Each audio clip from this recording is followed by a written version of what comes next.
participar, que hoje é um assunto muito interessante, um assunto muito clínico, que sempre todo mundo tem muita dúvida, principalmente eu, e eu vou justamente discutir essas questões de dúvida na condução desses casos de infecções, né? São situações que a gente não tem uma fórmula mágica para resolver esses casos, mas a gente tem várias condutas aí para escolher, para decidir, e a gente vai conversar bastante a respeito disso. Infecções das mucosas. O que a gente precisa lembrar na largada quando a gente vai estudar ou vai falar a respeito de infecções das mucosas? Ponto de partida para o processo é saber que as infecções vão gerar inflamação.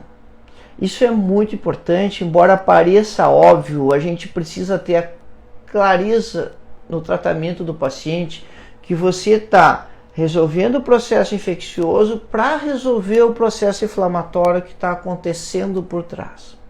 Essas coisas são concatenadas. E na boca, o inverso ele é muito frequente também. Quando você está tratando infecção nas mucosas, você tem que lembrar que você está resolvendo um processo inflamatório que está por trás, que sempre vai acontecer. O inverso na boca se torna verdadeiro também, é muito difícil. Isso academicamente é possível, mas na prática é quase impossível. Você ter inflamação na boca e não ter infecção associada. Vamos de novo. Você tem infecção, você gera processo inflamatório, porque você tem uma forma de agressão ali que vai exigir resposta e a forma inespecífica do organismo responder é começando inflamação, é começando o processo inflamatório. O inverso academicamente pode acontecer, mas na prática não é o que rola no consultório. Você ter infecção e inflamação, uma é consequência do outro, mas na boca você ter inflamação sem ter a infecção sobreposta é praticamente impossível. Como a gente destacou, isso é uma coisa acadêmica. Por quê? Porque você tem uma microbiota ou um microbioma, né, uma quantidade diferente de micro-organismos interagindo ali na boca muito grande. E quando você tem algo que gera úlcera, gera microtrauma na mucosa, gera alguma solução de continuidade da mucosa, né? Como se a continuidade fosse um problema, mas algo que rompe a mucosa, isso é a solução de continuidade da mucosa, vai entrar bactéria ali para dentro, vai entrar fungo e você vai ter infecção acontecendo naquela situação que teoricamente seria só inflamatória.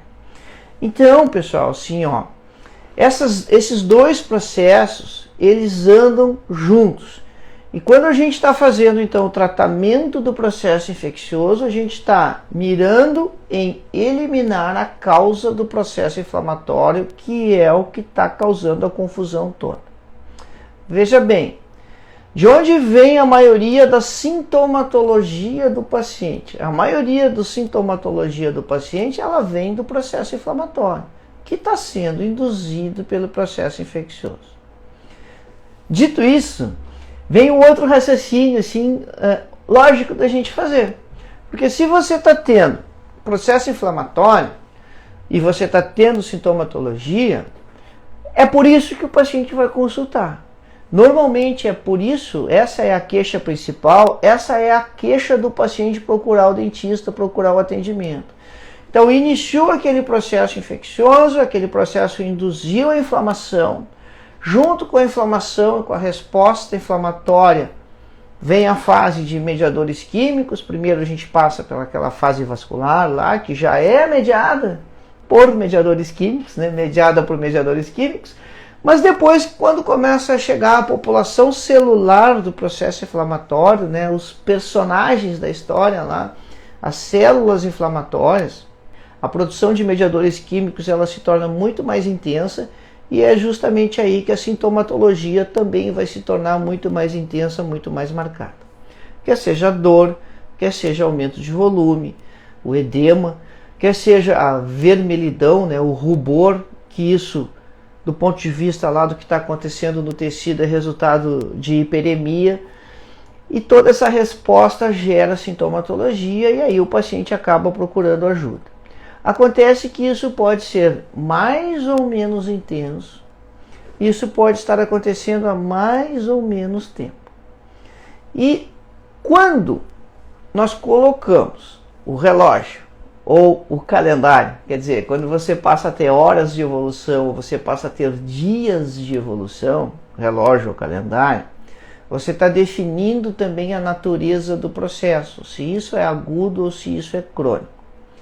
Não é só isso, né? Não são só esses os critérios, na verdade você tem aí uma classificação que ela depende da resposta celular que está acontecendo, ela depende da resposta vascular que está acontecendo para a definição de agudo e crônico, mas isso vai te dar também um reflexo na queixa e na sintomatologia que o paciente vai descrever para você. O que ele vai te dizer? O que ele está sentindo do tempo de evolução, da intensidade da dor, do tempo que aquilo está aumentando de volume, ou do tempo que aquilo está mudando de cor, ou não está acontecendo aumento de volume nem mudança de cor, o processo está acontecendo de uma forma muito lenta, de maneira que o organismo vai conseguindo acomodar essa resposta. E todas essas questões são informações muito importantes para orientar você no processo diagnóstico. Então, olha só, recapitulando aqui. Primeira questão, você tem que ter a lembrança sempre de que aquele processo infeccioso ele está induzindo o processo inflamatório. Quando você combater o agente infeccioso, você está buscando a solução do problema inflamatório que está acontecendo. Que isso pode ter intensidades variáveis e diferentes que vão depender da capacidade de agressão daquele micro-organismo que está atuando e da capacidade de resposta do paciente. E isso colocado no tempo que está transcorrendo, se horas, se dias, enfim, você vai definir se aquela inflamação está aguda ou está crônica. Bom, essa é a parada de pensamento inicial para você começar a trabalhar o caso. Mas aí vem outra coisa muito importante. Quando a gente está falando de infecção, a gente está falando de uma invasão por algum tipo de micro-organismo. Nem sempre essa vai ser uma infecção bacteriana.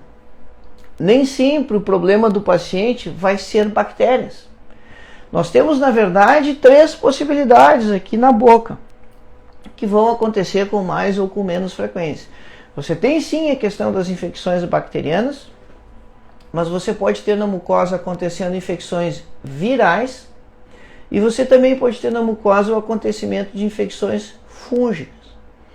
E então, essa história de que o micro-organismo, o agente agressor, ele está produzindo inflamação, ele vai acontecer independente da natureza desse micro-organismo. Se você tem bactéria, você vai ter inflamação.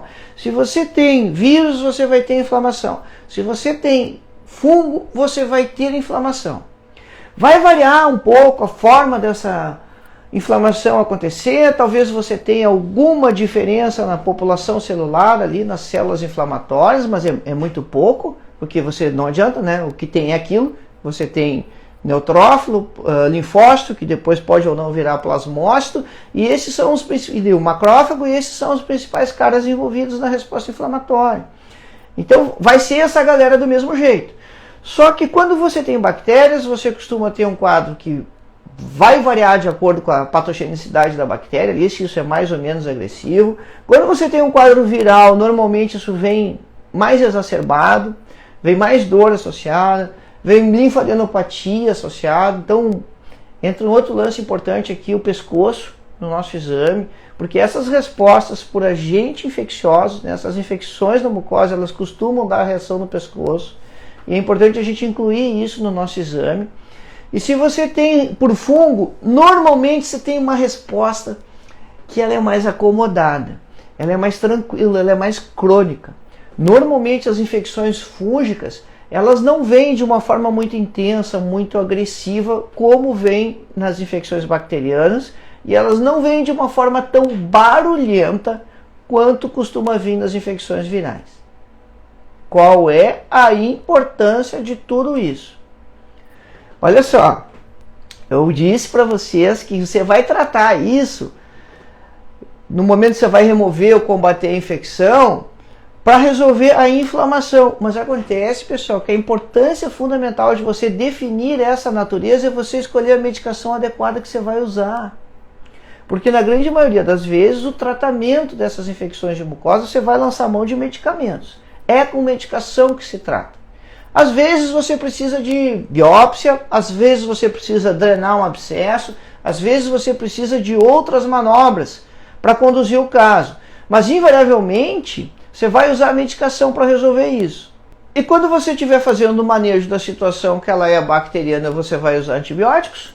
Quando você vai manejar situações que são virais, você vai usar os antivirais e antifúngicos, se isso for uma infecção fúngica. Então, se a gente erra nesse ponto, a gente já escolhe o tipo de medicamento errado. E escolhendo o tipo de medicamento errado, as coisas não vão dar certo. Também é possível pensar aqui que o anti-inflamatório possa ser necessário na condução desses casos. E, na verdade, o anti-inflamatório só é necessário nas infecções de mucosa se você quer modular sinais e sintomas do paciente, mas não para resolver o caso. Essa é uma noção importante. Às vezes se faz muita confusão a respeito do uso do anti-inflamatório quando você está tratando patologias. Porque você pensa assim, eu preciso da resposta inflamatória, então eu não vou usar o anti-inflamatório aqui porque eu quero que a inflamação aconteça e o anti-inflamatório vai me tirar isso. Gente, isso é ingenuidade total. Ingenuidade total. Você imaginar que um AINE é capaz de inibir a resposta inflamatória. São centenas de mediadores químicos envolvidos. Você só tem recurso terapêutico, você só tem arsenal terapêutico lá para mexer na cascata do ácido araquidônico, nos fosfolipídios de membrana, e só numa parte deles se você utilizar AINES, um pouco mais se você utilizar os corticoides. É muito pouco. Então, não pense que quando você usa um anti-inflamatório, você está eliminando a resposta inflamatória. Não, pessoal. Você tem que ter a ideia e lembrar que você está usando anti-inflamatório para modular sinais e sintomas. É isso. Então, você pode associar ele com antifúngico, com antibiótico, se for necessário. Se você precisa mais do que o analgésico, se você quer mais velocidade, se você quer reduzir edema mais rápido, não tem problema nenhum. E não pode ter essa noção que muitas vezes a gente escuta aí dizendo, não vou usar o anti-inflamatório que eu vou acabar com a inflamação e eu quero ela. Não, você não consegue fazer isso. Você não consegue. A gente não tem medicamento com essa capacidade.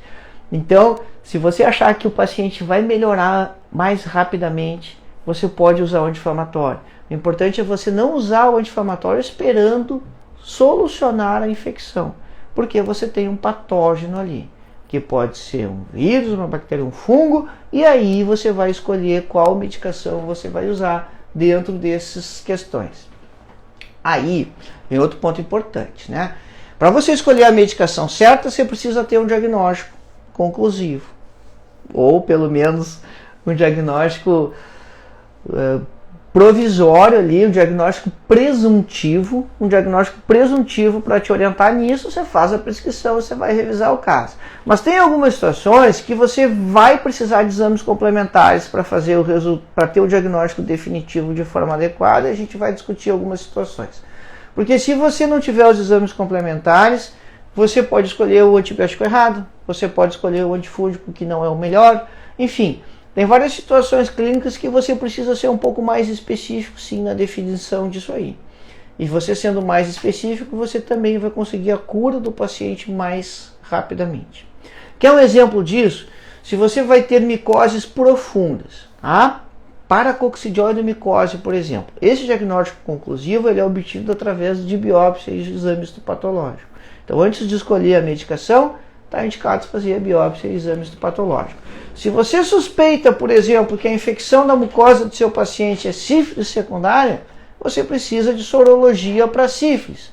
VDRL, teste rápido, sorologia para luz, porque senão você vai ficar trocando medicação e de tempos em tempos aquelas placas mucosas na língua, no lábio, na bochecha, elas vão acabar recidivando porque na verdade você não está usando a medicação adequada para tratar a sífilis.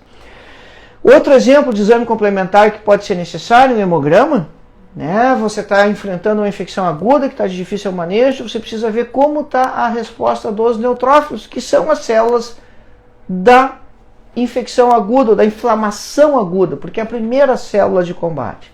Então você solicita um hemograma, se aquela contagem vier lá em 10 mil, 11 mil neutrófilos, porque está muito alto. O normal é você ter de 4 a 5, 6, 7, 8 mil neutrófilos e não ter essa quantidade toda. Então te dá parâmetros. E aí, né, se está indicado exame, a gente não pode ter receio de pedir, né? Então pega o receituário, escreve o nome do paciente ali, coloca solicito, hemograma, assina e carimba e bota a data. Só isso que precisa para solicitar um hemograma. Dá para sofisticar mais quando estiver tratando de fungo, tipo fazer uma cultura do fungo ali, coletar com suave. Bom, tudo bem, você manda o paciente para o laboratório para fazer a coleta, você solicita da mesma maneira. Agora a gente vai começar a ver umas imagens para a parada ficar mais interessante, aqui ver os casos clínicos. Olha só, pessoal, olha essa parada aí. Aí o paciente vem no consultório assim, ó, com aquele negócio daquele jeito. Por que esse troço está desse jeito? Porque já fez 500 tratamentos para esse negócio aí. Já passou tudo que foi pomada que vocês conhecem. Já benzeu, já fez horrores. E de vez em quando abre um pontinho ali e pus. Abre um pontinho ali e pus. Quanto tempo faz que esse negócio está evoluindo? 2 meses. Mulher, sem nenhum fator predisponente, mulher jovem, saudável, e não está conseguindo resolver. Esse foi um caso aí que apareceu durante a pandemia, mas naquela época lá que estava quase tudo fechado. E aí sim, era mais difícil buscar solução para os seus problemas, e aí ela ficou rodando, ficou tratando de um jeito do outro, até quem não era da área da saúde se meteu, as comadres, vizinhas, né? Todo mundo dá palpite, faz compressa com malva, bota gelo, bota compressa quente, cara, não tem solução. Mas ela também consultou profissionais. E aquilo ali continuava. Bom, coisas importantes. Na boca e na face, se você tem supuração, você tem que pensar em infecção sobreposta. Você não vai ter formação de pus asséptico. O que é o pus? Pus é neutrófilo necrosado. Quem é o neutrófilo? O neutrófilo é a célula mais abundante da série branca do sangue, a série mais abundante do leucograma, e é o primeiro cara que chega para dar combate quando tem algum tipo de agressão ou quando o processo inflamatório inicia, em outras palavras. Essa é a função dele. A função dele é ir lá de cara, ver o que está acontecendo e interferir no processo, né? A primeira célula que chega na resposta inflamatória. E quando ele necrosa, a gente tem a formação de pus. Quando necrosa muito mais neutrófilo do que a quantidade que o sistema linfático consegue levar embora, consegue drenar daquela área. E na região de face aqui de boca, se você tem pus clinicamente visível, você tem que pensar em infecção, não tem jeito. E na grande maioria das vezes você tem formação de pus quando é infecção bacteriana. Na prática, é muito raro você ver infecções virais ou infecções fúngicas produzindo formação de pus. Isso normalmente está acontecendo quando você tem bactéria na parada. E aí, qual é o próximo passo? Gente, é o básico da odontologia, né? O que é o básico da odontologia? E aí você tem um molar, um único molar que tem uma cárie grande. Você vê que todo o resto da condição bucal do paciente ali, pelo que dá para ver aqui na imagem, ela é boa. Ela tem um molar lá destruidão e o resto dos dentes não tem cáries. Tem um outro restaurado, mas não tem cárie ativa. Então ali a causa é evidente. Então, às vezes, a gente quer chegar lá longe e muito adiante, né, nesse raciocínio, já pensar na coisa mais difícil que pode acontecer, na maior complexidade possível, mas a gente precisa fazer o básico primeiro. Então você vai curar a lesão da pele dessa paciente aqui, fazendo o tratamento odontológico adequado. Para muitos colegas isso é óbvio, isso é o dia a dia do consultório. Para outros colegas, isso não é tão claro assim, porque não aparece tantos pacientes assim no seu dia a dia de atendimento e de vez em quando a gente pode esquecer desse conceito. Mas esse é um conceito muito importante. Você vai resolver esse tipo de problema, lembrando de toda essa história da sequência de inflamação, de infecção, e achando a causa e achando aonde estão essas bactérias, e aqui você não tem dúvida. Depois que o paciente abrir a boca, ficou fácil, né? Porque você está vendo o molar ali, então você vai ter que resolver a parada ali. Tem duas opções, né? E aí depende de cada situação ali, mas assim, ou é endodontia, se houver as condições técnicas para ser executada a endodontia, ou é a extração do dente, ou é a exodontia, se não houver mais condição. Então, gente, lembra de fazer o raciocínio clínico, todo ele, né, direitinho, o esquema, não fica tratando o efeito, né, busca a causa do processo. E para os outros casos de infecções, isso também é muito importante. Você tem que buscar a causa. E às vezes a causa é identificar o patógeno. Começa fazendo aquela diferenciação então de bactéria, de fungo e de vírus. Depois, se for preciso, nem sempre vai ser qual bactéria, ou qual vírus, ou qual fungo está acontecendo ali, para que você consiga realmente ter sucesso no tratamento do paciente. Uma outra situação clínica que acontece bastante no consultório e que a gente precisa lembrar também de todo esse processo aí são as pericoronarites. As pericoronarites, para mim, né, é uma das infecções assim, de mucosa mais frequente que acontece. Porque você tem aquele terceiro molar lá parcialmente erupcionado e aquele folículo pericoronário lá acaba criando um túnel que não tem como o paciente higienizar. Porque não tem como ele entrar para limpar entre o folículo pericoronário e o dente. E como é que você vai manejar isso aqui? Bom, primeiro ponto importante da gente lembrar aqui, gente, que isso não é um biofilme diferente, não é uma microbiota diferente daquela que normalmente as pessoas têm na boca. Então é claro que intervir ali, nós limparmos mecanicamente, ajuda tremendamente. Às vezes o caso está tão agudo que você não consegue tocar, e aí o grande auxiliar aqui na conduta, aqui na condução do caso, é a clorexidina. A gente precisa lembrar que para a clorexidina funcionar legal, você precisa dar uma desestruturada naquele biofilme. Então, dentro do possível, dentro das condições clínicas que o paciente vai deixar manejar ali, se for possível fazer uma profilaxia adequada ali na região, faça. E começa a utilizar a clorexidina imediatamente após essa profilaxia e você consegue reverter o processo. Você pode ter casos mais agudos, onde o paciente já vai ter trismo associado ali. Então isso quer dizer que a microbiota ali ela está numa seleção mais patogênica e aí utilizar antibiótico associado pode ser muito importante para você ter mais rapidez na remissão do quadro. Pessoal, assim, é um raciocínio que eu sempre faço, né, na condução do caso com os pacientes, assim, na hora que tem que escolher a medicação, tá? E vem ao encontro do que mais ou menos a gente citou antes, assim, como é que eu vou escolher a medicação? Primeiro que eu não acho interessante você ter sempre a mesma prescrição para todos os casos, porque os casos são diferentes.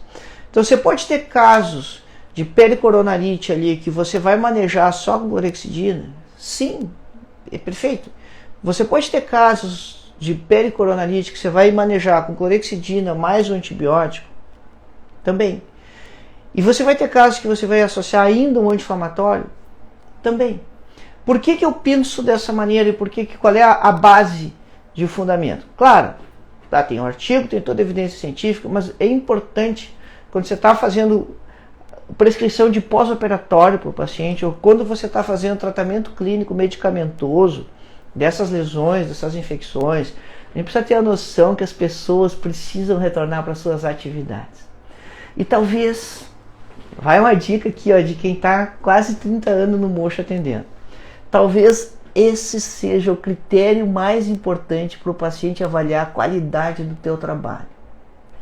Para o paciente decidir se você é um dentista bom ou não, talvez a principal coisa que o paciente vai considerar para dizer se você é bom ou não foi o tempo que ele levou para as coisas voltarem ao normal. Foi o tempo que ele levou para retomar as atividades dele. Isso quer dizer os compromissos de trabalho, os compromissos sociais, voltar a mastigar.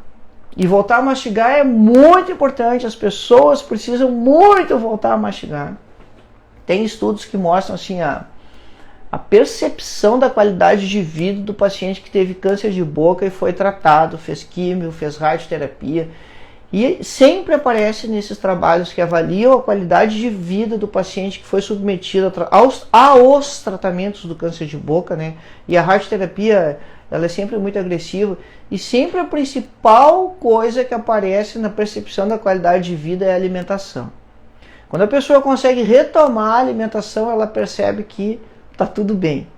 E quando você está tratando um caso então de infecção na boca, o paciente está com trismos por causa do processo infeccioso, ele está com restrição de alimentação. E quanto antes ele sair desse quadro, mais conforto ele vai ter. E aí sim vai aumentar bastante essa percepção que ele vai ter de nós, ou do profissional que está tratando ele. Então, o raciocínio aqui, né, a evolução, vai no sentido de você fazer essas escolhas de prescrição de forma que você consiga resolver o processo infeccioso no menor tempo possível, obviamente, mas que você consiga devolver qualidade de vida para o paciente mais rapidamente também. Então, você avançar, né, e por isso também não é função ou não é razão você usar sempre tudo, né, o kit completo de medicação. Então, por exemplo, num caso como esse aqui, você não precisa ir além, talvez, da clorexidina, dependendo do tempo de evolução, da sintomatologia. Se quando você foi fazer a limpeza ali, a profilaxia, se quando você foi fazer a profilaxia drenou pus, e isso acontece nessas pericoronarites, às vezes você nem precisa nem fazer a profilaxia, às vezes você coloca a sonda exploradora ali atrás do folículo, entre o folículo e o dente, e já drena pus. Poxa, já estava formando um abscesso ali. E a própria sonda foi capaz de fazer essa drenagem. Então talvez de você considerar a associação do antibiótico sistêmico ou não. Mas essa percepção de que o paciente vai perceber a sua qualificação, e não é isso, né? Mas é assim que ele vai perceber. E é assim que as coisas acontecem. A sua capacidade de resolver a história, se você é ou não um bom dentista, quando ele consegue voltar para as atividades dele, quando ele tem assim boa condição de retomar suas atividades. E isso vai depender então das escolhas terapêuticas que você vai fazer. Quando você vai escolher o antibiótico, pensa na microbiota que você está trabalhando, né? Está muito na moda utilizar, por exemplo, clavulin, né, gente? Para beta-lactâmicos, o mesmo princípio que o antigo Bactrim tinha, né, a sulfa para destruição de parede de bactéria. Mas essa é a microbiota que está ali, ou isso é mais para a microbiota de amidalite? Então precisa pensar bem nas escolhas que você vai fazer para você ter mais sucesso no tratamento e fazer as escolhas de antibióticos baseado nas bactérias que você tem ali, não porque tem mais gente prescrevendo esse ou aquele antibiótico. E associar, assim, o anti-inflamatório quando você precisa que a sintomatologia regrida mais rápida, para que você tenha menos edema, para que o paciente perca o trismo, para que você tenha menos expectativa de dor, porque o anti-inflamatório ele vai ajudar no analgésico. Então, vê bem, dois caminhos, né, que são paralelos e que você tem que estar focado nos dois. Um é resolver a infecção na mucosa. O outro é dar conforto para o paciente junto com a solução da infecção na mucosa no menor tempo possível, porque isso pesa muito para o paciente ter uma boa avaliação da gente, você ter solução mais rápida, né? Você manter o paciente para indicar novos casos para você, porque a percepção da pessoa passa muito por isso. Vale essa mesma dica para pós-operatório, né? Você colocou o implante no paciente, você fez uma RAP sub no paciente, você removeu um terceiro molar do paciente, até você fez o ajuste do aparelho ortodôntico de uma forma mais intensa que você sabe que vai doer. Pensa em como dar conforto. Quais são as recomendações, quais são as prescrições que você pode fazer para esse paciente ter mais conforto, para esse paciente ter menos edema e ter menos dor, porque isso vai refletir na percepção que ele tem de você. E isso vai refletir no seu sucesso, sem dúvida nenhuma. Por que o medicamento vira moda? O medicamento vira moda quando a gente está trabalhando com pouco fundamento, com pouco conhecimento da base de inflamação, da base de microbiologia, da base de farmacologia. Se O problema é que a gente não gosta de fazer isso, né? A gente não gosta de estudar inflamação, a gente não gosta de estudar farmácia, a gente gosta menos ainda de estudar microbiologia. Mas se você de vez em quando dá uma revisada nesses conceitos, é justamente por isso que para o curso Curar e Transforma a gente oferece de bônus, normalmente oferece de bônus o curso de inflamação, mas esse curso de inflamação ele está disponível separado, né? Você não precisa ser aluno do Curar e Transforma para fazer o curso de inflamação. Lá na minha bio no Instagram tem ali os detalhes do curso. Não é só pesquisar, você encontra. Porque quando você tem fundamento para escolher a medicação, você não precisa ir na moda. Ou você vai na moda não porque é moda, mas porque você fez essa opção terapêutica porque você está entendendo como aquela medicação funciona, como aquele antibiótico funciona. E aí você decide se você precisa trocar as prescrições que você faz para o seu paciente ou não. Isso é fundamental, pessoal. Você precisa ter segurança nisso, né? E a gente normalmente procura sempre aprender a técnica para já aplicar isso no consultório e falha um pouco em estudar as disciplinas básicas, mas é elas que vão te dar o embasamento para você poder escolher adequadamente não só os seus procedimentos, mas também os medicamentos que você vai utilizar. Vamos avançar aqui e vamos começar a complicar a parada. E aí você começa a ter casos como esse aqui, que a queixa é a gengiva. E aquela gengiva ali, ela tá toda assim, é uma úlcera rasa, né, erosionada. E o que você vai pensar aí? Quais são as hipóteses de diagnóstico para esse caso aqui? Então essa é uma senhora já de 50 e poucos anos, uma senhora saudável também, sem história médica significativa, uma paciente que não fuma e que apareceram aquelas lesões e que ela tem queixa, não é de dor, é de um desconforto ali na região. Você pode pensar em carcinoma, mas ela não fuma, ela não bebe? Sim, pode sempre pensar em carcinoma, pessoal, porque a pessoa não precisa ter os fatores predisponentes para fazer câncer de boca. Mas não tem aquele jeitão do câncer de boca, né? E essa história assim do jeitão da lesão à medida que você vai olhando mais lesões, quanto mais você olha, e aí sim no curso Curar e Transforma a gente tem muita foto de caso clínico, justamente para o cara acostumar o visual, você precisa olhar bastante. Então o curso de estômago ele tem que ter imagem, e você tem que poder comparar com as imagens depois para você saber o que você está fazendo. E se você já viu alguns casos de câncer, você vai saber que aquilo ali não tem o aspecto do câncer. E tem outro ponto importante, você precisa tocar na lesão. Carcinoma infiltra, ele é endurecido. Ali não é, ali é flácido. Então isso é sim um caso de infecção na mucosa que não aparece tanto assim, dependendo da região que você trabalha. Em algumas regiões do Brasil isso aparece muito. Em outras regiões aparece um pouco. Em outras regiões é muito raro você encontrar.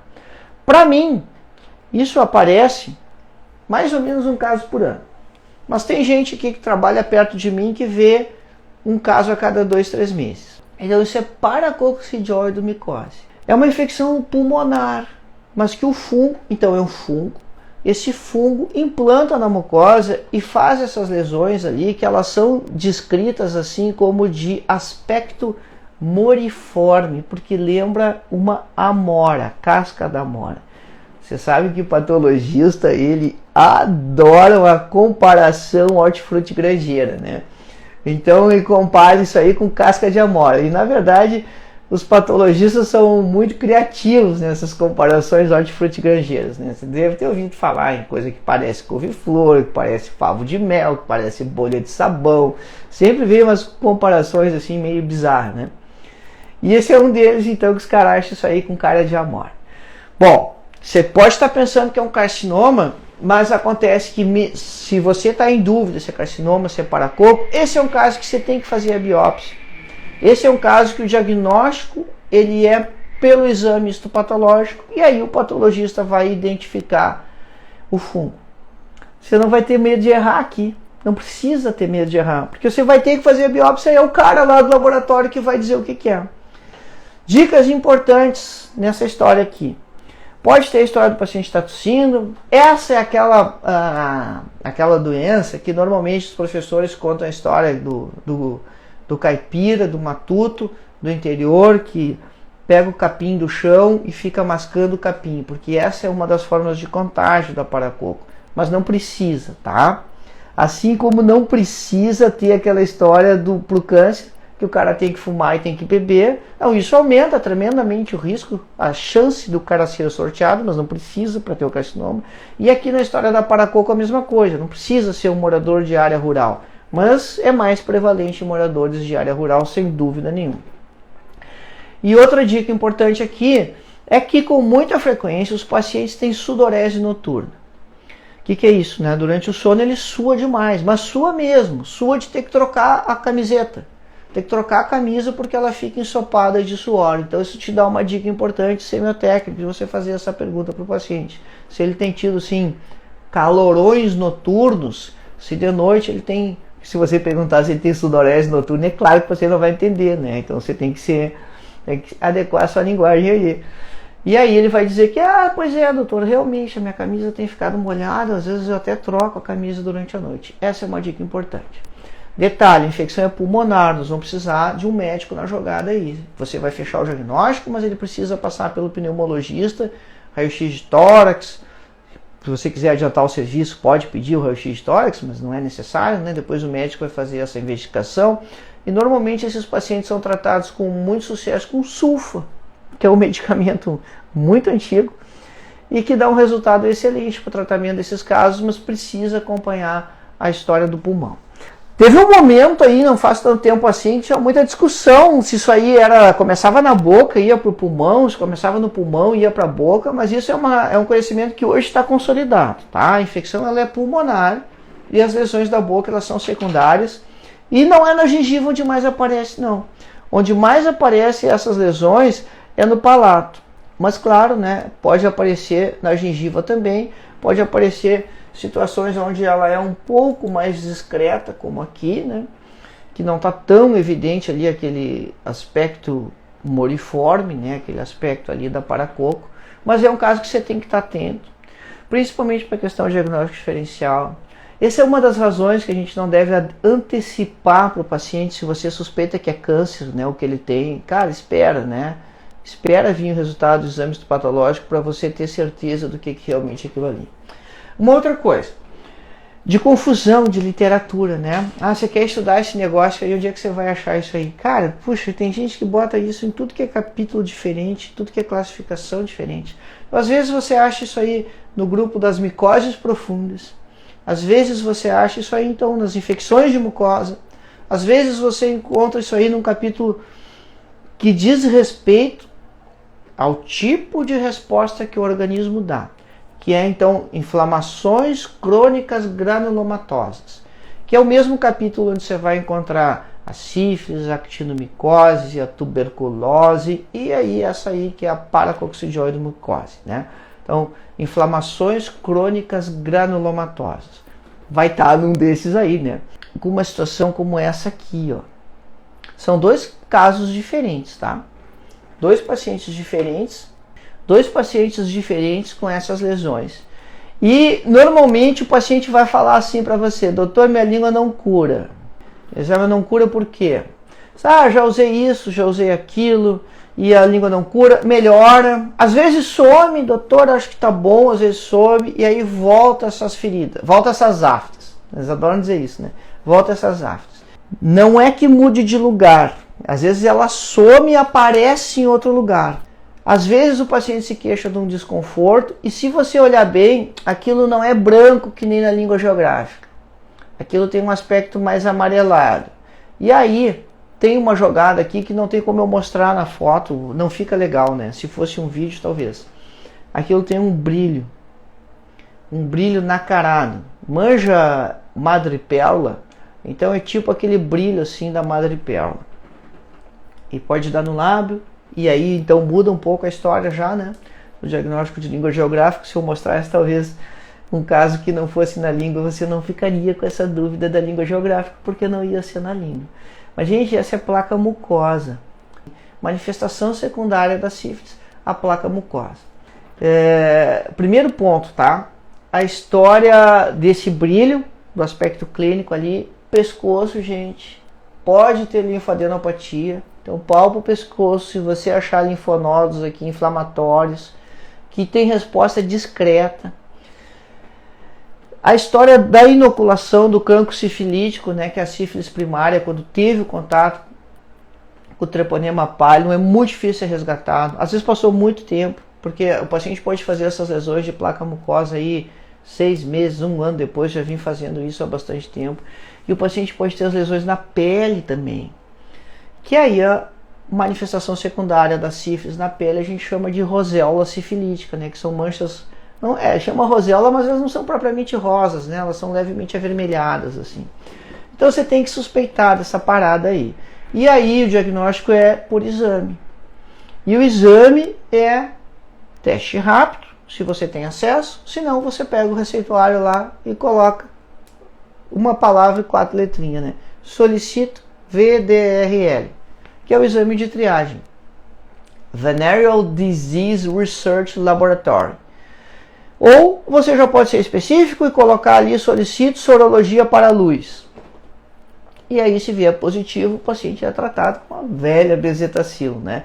Se você quiser, você pode prescrever 2 doses de bezetacil para ele, senão você pode encaminhar para o médico, né, para o infectologista ou para o clínico geral, que eles vão fazer o tratamento, seu tratamento rápido, né, e vão fazer o acompanhamento depois do paciente. Mas tem que estar ligado, porque está aumentando bastante. Parece que nos últimos tempos, a galera, assim, de uma maneira geral, perdeu o medo da AIDS.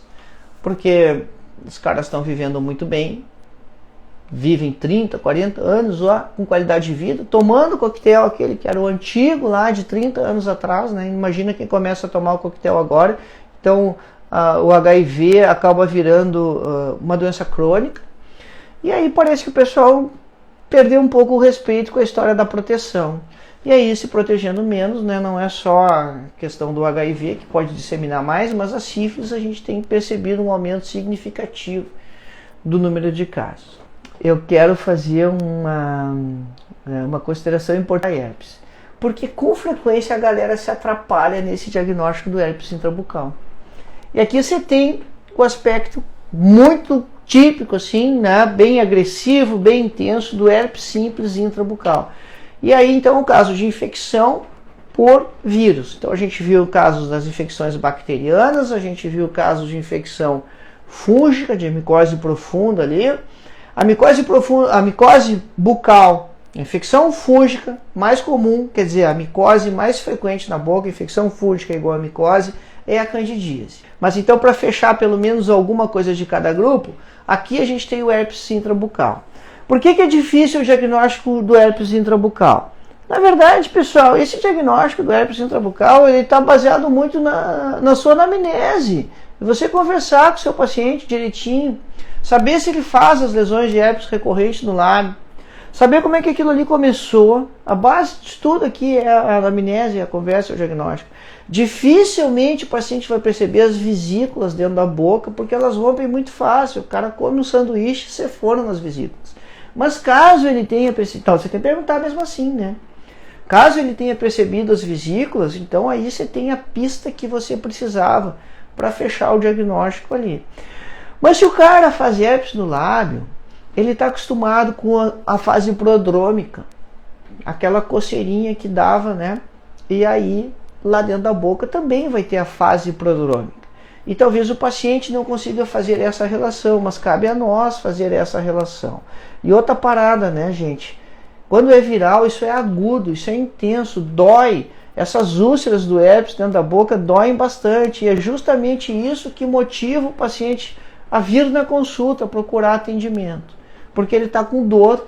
E aí a gente olha aquelas múltiplas úlceras rasas ali. E agora é você que está aqui vendo essa imagem. Você não pode mais errar esse diagnóstico do seu paciente. Então, a base está na conversa, na anamnese. E ao fazer o exame físico, você vai perceber aquelas ulcerações ali extensas, rasas. Dificilmente isso tem uma evolução de mais dias, né? Isso começou há pouco tempo. E isso dói bastante, tá? E tem uma situação muito mais rara. Como é que você trata isso aí? Bom, você trata com antiviral, né? O aciclovir é o mais utilizado deles, o mais comum. E laser terapia é excelente. Posso usar as duas coisas, Maurício? Posso usar a laser terapia E o aciclovir comprimido, claro que sim. Olha o que eu falei antes quando você está fazendo suas opções terapêuticas. Olha o que eu falei antes, você dá mais rapidamente qualidade de vida para o paciente. De não só você estar focado em resolver a infecção, mas você poder devolver o paciente para as atividades dele. Então, se tem como você associar ali laser terapia e o aciclovir, fantástico. Você vai ganhar tempo na cura do paciente e talvez esse seja o único parâmetro que o paciente vai usar para avaliar se o nosso trabalho foi bom ou não. Ele poder voltar antes para suas atividades cotidianas. Então se liga nisso. Se você tem como associar ali mais de uma forma terapêutica, faça. Faça, porque isso vai se traduzir em mais sucesso. E muito mais raramente, pessoal, muito mais raramente, mas em baixas imunológicas, você pode ter herpes zoster acontecendo dentro da boca, que é um caso como esse aqui, o herpes zoster acontecendo na língua. E aí a pegada é bem mais intensa, né? Porque isso dói muito mais. Você tem ali também aquelas ulcerações do zoster acontecendo aqui, e aí não tem o respeito à linha média, que nem você tem no herpes simples, né, que segue ali os dermatófilos do trigêmeo, pode até ter, mas normalmente isso é muito intenso, muito dolorido. E se você está na dúvida aqui, de novo, né, a história da anamnese é muito importante, você saber se o paciente já fez zoster no corpo em algum outro momento, mas você precisa lembrar que o zoster é a infecção secundária da varicela. Então, se o cara teve varicela na infância e às vezes não sabe que teve, né? Ele tem o vírus alojado, da mesma forma que o herpes simples, o vírus fica alojado, e aí ele faz essas lesões muito intensas. Na dúvida, você pode solicitar um exame, né? Que é os anticorpos imunoglobulinas, né? A IgM para zoster, e aí o exame vai vir lá com uma titulação super alta. E aí você confirma caso você esteja com dúvida no diagnóstico clínico, e também vai usar aqui, né, as medicações antivirais, né? Tem o aciclovir, o panciclovir, fanciclovir, enfim, aí tem vários. E a laser terapia também ajuda bastante para você tirar a dor do paciente.